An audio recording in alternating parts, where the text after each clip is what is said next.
এখানে শত শত পোলাপান পুইরে সরকার হয়ে গেছে, মারা গেছে, আর হারা নির্বাচনের মাথায় এগুলা টাউটার বাটপার, এইগুলার দ্বারা দেশ জীবন উন্নত হবে না। টাউট বাটপারেরা এত বড় একটা ঘটনা ঘটছে, গার্জিয়ান পক্ষ আসবে, ছাত্র পক্ষ দেখতে আসবে, তাদেরকে বাধা দেওয়ার মতন কেউ কিছুই নেই। এখানে পুলিশ প্রোটোকলের দ্বারা কোনো দরকার নাই, সেনাবাহিনী প্রোটোকলের দরকার নাই, র্যাবে প্রোটোকলের দরকার নাই। এখানে অমুক দলের নেতা, অমুক দলের নেতা, অমুক সেলফি, অমুক প্রধানমন্ত্রী, এগুলো করা উচিত হয় না।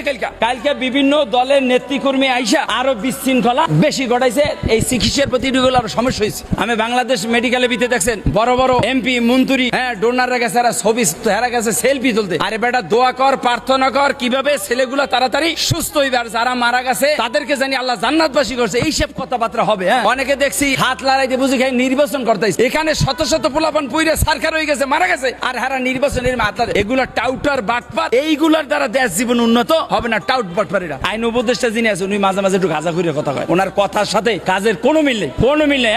উনি যদি ভালো হইতো প্রত্যেকটা স্টুডেন্টের ডাক দিয়ে বুকের ভিতরে তো ছাত্রদের উনি বুঝে কথা, উনি তো কথাই শেখে নাই। কিসের রাষ্ট্র চালায়? বর্তমানে আইন উপদেষ্টা আছে, উনি ঠিক মতন কথা বলতে পারে না, উনি সুস্থ মজলিসের মারুন আবল তাবল কথা বলে। আরে যারা ছাত্ররা আহত হয়েছে, যে ছাত্রগুলো মারা গেছে তাদের বাড়ি যাইবো, সেই বাপ মারে বুকে জড়াই রইব। এখানে কোন বালমে হাইজলেমি করে দেশ নিয়ে রাষ্ট্র মানে একটা উপদেষ্টা যারা বসে রয়েছে, একটা রাষ্ট্র চালাবার মতন লোক না, সব বেয়াদব বিষ্টবিস। ছাত্ররা কিভাবে সান্ত্বনা পাবে, যাদের বাবা মা মারা গেছে তাদের কিভাবে সান্ত্বনা পাবে, সেই চিন্তা তারা কথা বলবে। অসভ্য